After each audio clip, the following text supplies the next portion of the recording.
Hello, my name is Mark Sutton, and welcome to this short video lecture.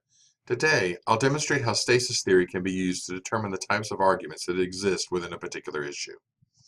Stasis theory is a way to determine the focus of an argument. By choosing a particular level of stasis, the participants in an argument agree on what they're going to talk about. Okay. Stasis theory is an extremely old rhetorical theory, and a lot of variations of it exist. If you want to learn more about it, check out the resources included in the description for this video. For the rest of my time, I will provide an example of how stasis theory can be used to set up arguments around the topic of plagiarism. Before I go on, I do want to give credit where credit is due. My examples draw on a discussion about plagiarism that took place on the Writing Program Administrators listserv in 2016, particularly comments made by John Edlund. The first level of stasis is fact.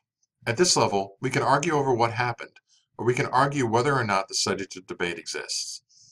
In the case of plagiarism, we would need to decide two things. First, are there actually words and/or ideas used in an essay that were created by someone else besides the author of that essay? And second, were those ideas presented without any indication they were taken from somewhere else? If two readers agree on the level of fact, they can move to the next level, definition. The stasis of definition focuses on explaining what the issue is, or its core meaning. Events can be defined in a lot of different ways, and people can argue over which definition is the most accurate in a particular situation. Now, you may think plagiarism is a pretty easy to define term. However, does it count as plagiarism if the student cites the source in a works cited listing, but doesn't provide a citation in the text where the information is used? Some people would say the student didn't handle their sources well, but that's not the same thing as plagiarizing. Other people would disagree. To provide a different example, suppose the student was working in a business writing course and having to follow a particular template, and that template included required language. Templates that include required language, the language is called boilerplate, and they're a common part of professional writing. They're always written by someone else. So if a student is required to use boilerplate, does their use of someone else's words still count as plagiarism? These examples give only two of many possible arguments surrounding definition. Once the arguers decide which ones they hold, and that they have the same one in common, the argument can move to the next level of stasis, quality. The stasis of quality focuses on amount.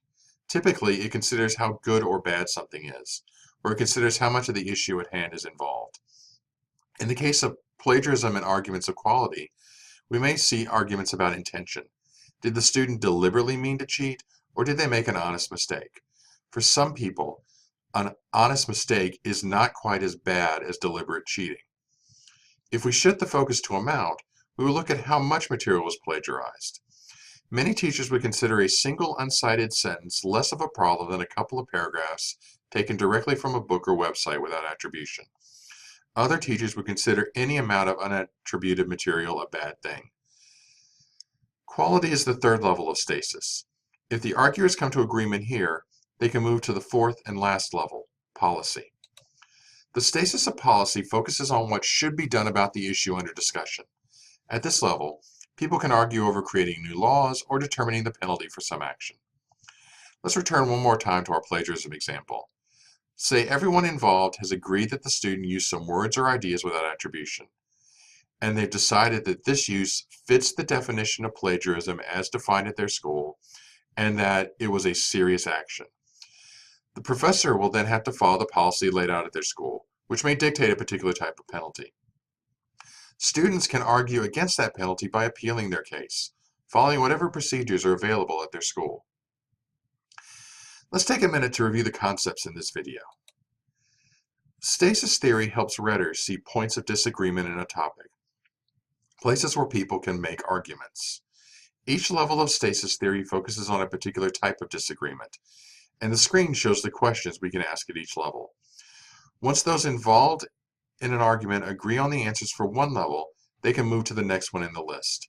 When they get to the point where they cannot agree on the answers, then they can make their arguments. As I said earlier in this video, stasis theory is a really old approach, and a lot of variations on it exist.